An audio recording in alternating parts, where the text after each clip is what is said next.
सुप्रभात प्यारे बच्चों। हिंदी में ऐसे बहुत से शब्द हैं जो सुनने में एक जैसे लगते हैं, लेकिन इनके बोलने और लिखने में बहुत कम अंतर होता है। ऐसे शब्दों को समश्रुत भिन्नार्थक शब्द कहते हैं।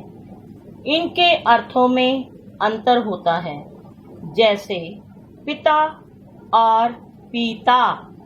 पिता का अर्थ है पिताजी और पीता पीने की क्रिया। इसी प्रकार दिन का अर्थ है सुबह और दीन का अर्थ है गरीब। तो हमने जाना सुनने में एक जैसे यह शब्द लगते हैं, परंतु उनके अर्थ में अंतर होता है। आओ कुछ समरूपी भिन्नार्थक शब्दों को जानें। देखिए आपकी पुस्तक में अनल आग, अनिल हवा। तो आग, अनल जैसे होली पर अनल जलाते हैं। अनिल, आज अनिल में ठंडक है। सामान, वस्तुएं। समान, एक जैसा। अब सामान है, जैसे माँ खाने का सामान खरीदने गई हैं।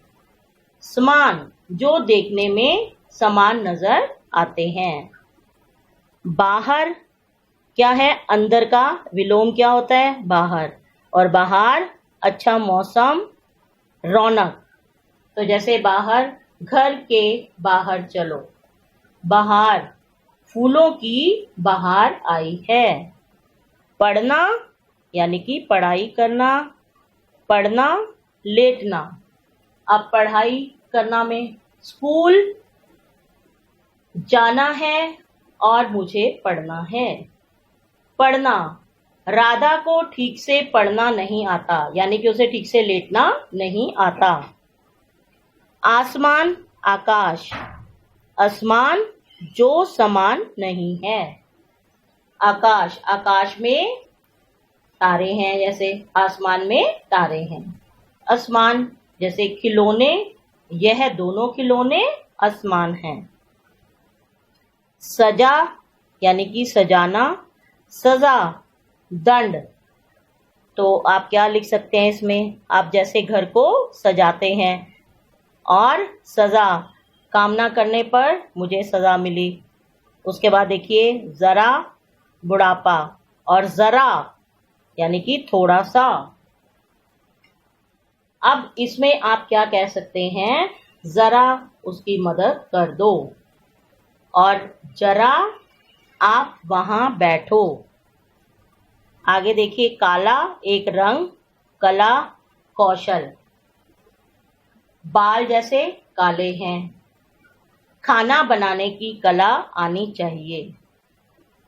अब इसके बाद देखिए कल, बीता या आने वाला दिन। काल, समय। अब जैसे बीता हुआ है तो मैं कल स्कूल गया था, या मैं कल बिरला मंदिर जाऊंगा। समय है, अब जैसे अपना काम काल से करो। आगे देखिए कुल, जोड़। कूल, किनारा। अब इसमें जोड़ना है, जैसे 2 और 2 को मिलाने से कुल 4 होते हैं। और कुल, यह नाव कुल तक पहुंचने वाली है। अब देखिए मेल, हिल मिलकर रहना। मैल, गंदगी। अब जैसे हमें सबसे मेल रखना चाहिए। मैल, यह कपड़े में बहुत मैल है। बाग, बगीचा। बाघ, एक पशु। मेरे घर के सामने एक बाघ है। मैं बाघ को देखकर डर गया। ग्रह, घर। ग्रह, नक्षत्र। राम का ग्रह सुंदर है। और नक्षत्र में, सौर मंडल में ग्रह होते हैं। अचार, खाने की वस्तु। आचार, व्यवहार। अब मुझे आम का अचार पसंद है। सबके साथ हमारा आचार अच्छा होना चाहिए। अंदर यानी कि भीतर। मैं कमरे के अंदर बैठा हूँ। अंतर भेद संज्ञा और सर्वनाम में अंतर बताओ। जलद बादल और जलज कमल। तो जलद आज काले जलद आसमान पर छाए हैं। जलज जलज पानी के अंदर होता है। नीर पानी, नीर घोंसला, उसकी आंखों से नीर बह रहे हैं। पक्षी नीर बनाते हैं। बल ताकत, बाल सिर के बाल। जैसे भीम में बहुत बल था और राधा के बाल लंबे हैं। पत्ता पेड़ का पत्ता, पता ठिकाना, पेड़ से पत्ते गिर रहे हैं। मुझे राम के घर का पता बताओ। हंस एक पक्षी, हंस एक क्रिया। हंस सुंदर पक्षी है, सीता हंस रही है। और तरफ और तथा, मुझे उत्तर की ओर जाना है। सीता और गीता खेल रही हैं। तो इस प्रकार हमने जाना हर वाक्य के साथ एक ही शब्द का प्रयोग नहीं होता। समरूपी समश्रुत भिन्नार्थक शब्द सुनने में एक जैसे लगते हैं, परंतु उनके अर्थ में अंतर होता है। तो आइए अब आओ जांचे का काम करते हैं। प्रश्न 1, समश्रुत भिन्नार्थक शब्दों से उनके अर्थ का मिलान करो। सर्वप्रथम इसमें नंबर डाल लो, 1 2 3 4 5 6, उससे मिलान करने में आसानी रहती है।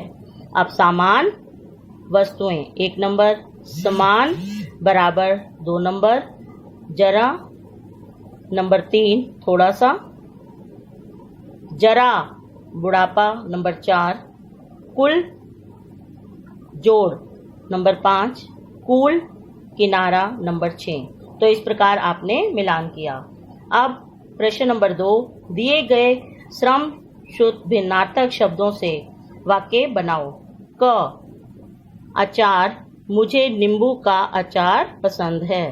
आचार, सभी के साथ हमारा आचार अच्छा होना चाहिए। ख, आसमान, आसमान काले बादलों से घिरा है। आसमान, राम और श्याम आसमान स्वभाव के हैं। अंदर, मैं अंदर बैठकर काम कर रहा हूँ। अंतर, दोनों भाई बहन में बहुत अंतर है। घ, ग्रह, मेरे मामा जी का ग्रह बहुत बड़ा है। ग्रह, सभी के ग्रह एक जैसे नहीं होते। तो इस प्रकार आज हमने समश्रुत भिन्नार्थक शब्दों को जाना और इसे अच्छे से याद करेंगे। धन्यवाद।